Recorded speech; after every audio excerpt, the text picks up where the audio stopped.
Hi, hello, welcome to my channel. My name is Jessica and I've been working on a cross-stitch travel wall where I cross-stitch the countries of places that I've gone to, and I'll tell you some of my fun travel stories while I do it. Cross-stitch story times.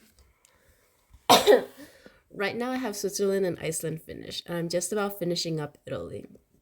To be honest, it looks like I'm almost done, but this will probably take a few more hours.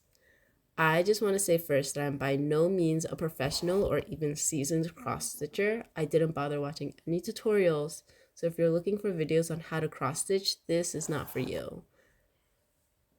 I went to Italy for 2 weeks in September 2018 and I had the time of my life. I flew into Rome, I took the train up to the Dolomites, stayed in Milan for Milan Fashion Week. I dropped by Florence, went to Pompeii to what? To hike Mount Vesuvius.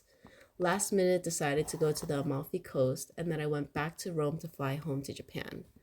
Today I'm going to talk about me in the Dolomites, where I accidentally hiked up a mountain. I lost the trail that I was never on, and then I ended up scaling up the mountain with a German couple, and then I paraglided down to safety.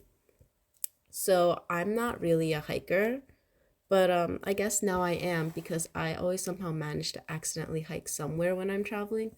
So now I go prepared with hiking boots. But this was my first hike ever, and I was not prepared. I only stayed in this region because I was such a fan of the Dolomites and I just wanted to look at it. And I didn't want to be in it, I just wanted to look at the mountains, right? And I spent my first day struggling to even get to this region because I thought I was a good planner, but I'm not a good planner. So I was so exhausted that I decided to just chill in the hotel, hang out with the cows and the horses that the neighboring hotels had. My hotel, which was only $50 a night because it was off season, provided three-course meal dinners, which were all amazing. And that also forced us all to be in the same place at the same time. So I got to chat with an elderly German couple that was there for hiking. They asked what my plans were and when I was leaving, and I said, "Oh yeah, I'm leaving. I'm gonna leave the day after tomorrow. I'm really just here to paraglide. I'm just gonna chill." And they gasped and they're like, "What? In the Dolomites? And you're not going to hike?" That kind of made me feel like I needed to see a little bit of the scenery. So the next day I woke up at 8 and I asked the receptionist how to best get to Castelrotto, my paraglide meeting point from where I was in Ortice. And he told me if you go down the mountain about 2 minutes, a 2 minute walk, there will be a bus stop that will take you directly to Castelrotto. Or if you want to enjoy the scenery a little bit, you're in the Dolomites, you can hike up about 10 or 15 minutes, and that's the next bus stop. I figured I still had hours before my meeting time, and I would hike up maybe like a few bus stops, hop on the bus when I get tired or when the time is a bussin', grab lunch at Castelrotto, meet up with the instructor at 2, and the receptionist says, "That sounds like a great plan." He shows me where the bus stops are on the map. I thank him and I leave. And as I'm going up the trail, I see a German couple, maybe in their late 20s, early 30s, and they look like they knew what they're doing. They're in hiking clothes. So I kind of follow them.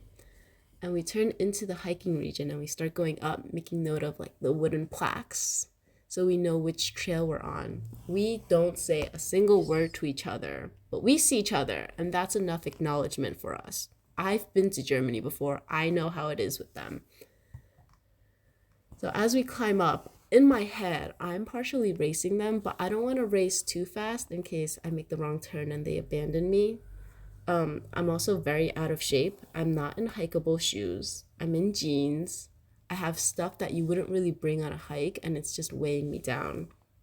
So it's just an excuse for that's why I'm so slow. So we kind of alternate whoever's in the lead whenever we take a rest. I'm taking pictures and videos to show off how outdoorsy I am to my friends on Facebook because I wasn't on Instagram at the time.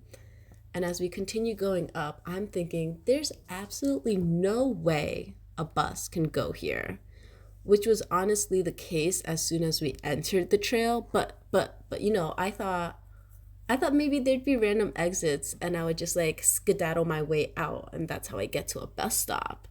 But it becomes pretty clear to me and the German couple that this isn't the trail that we're supposed to be on.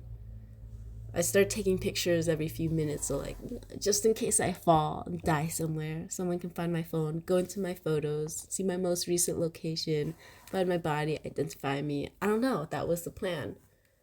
That was the plan. Because we ended up scaling up the mountain. There was a path. I mean, there were humans there at one point because there was a steel rope staked into the rocks. And well, to be honest, when I was pulling, I was climbing up the stake, the rope, and then I pulled, and one of the stakes came out. And as someone that is very scared of heights, that scared me, but I hobbled my way out and I jammed the stake back in for my German friends, and I carry on because I'm a hiker now. And the whole top half the mountain is me thinking about how I have no idea where I'm headed, but it is scarier to go down than to continue going up. So I'll just keep going up, and maybe when I'm at the top of the mountain, I'll holler for a helicopter to come save to come save me. I didn't have a plan. I did not have a plan. I had a plan, but I did not have a plan. The hike continued for maybe 3 or 4 hours. And after that scaling where the stake came out, that was probably the first time the German couple and I spoke, and we were like, what a doozy, eh? Or this is a crazy trail. But none of us wanted to admit that maybe this was not a trail. I don't know. And throughout the hike, I'm in contact with my paraglide instructor, telling him, hey, I don't know if I'll make it to Casoroto, but can I meet you at the top of the mountain we're supposed to paraglide down? And he responded, yeah, sure, meet me at this location, and that's where we'll fly down from. And finally, at some point, as we continue going up with me in the front, we see humans, elderly people coming down the mountain on our path. And I'm like, oh my God, so this is a trail. Okay. We continue a little higher, and I hear voices. And now I'm 50-50 on if the humans we saw were real humans or a hallucination, or I'm dead and I'm seeing ghosts. And then I see a little staircase that takes us out of the woods on to dry land with so many people, so many German hikers. And the German couple and I look at each other and we look so happy. I haven't seen them smile at all the whole hike. And we were together for like 4 hours. I'm going around, there's cows and horses and scenery, and we could see the city from up top. And the German couple finds me in the midst of all these people. It's very easy. I'm a mid-20s Asian girl in a sea of Caucasian elders, And they tell me, hey, we were talking to the other Germans. We found out we made a mistake. We were supposed to continue just 50 meters further before entering the trail. That was the real trail with the walking path and the bus stop that you were looking for. We went the ultra hard way, and all the other German hikers gasped when they heard how we came up, and they said we're amazing. I'm not even a hiker. Okay.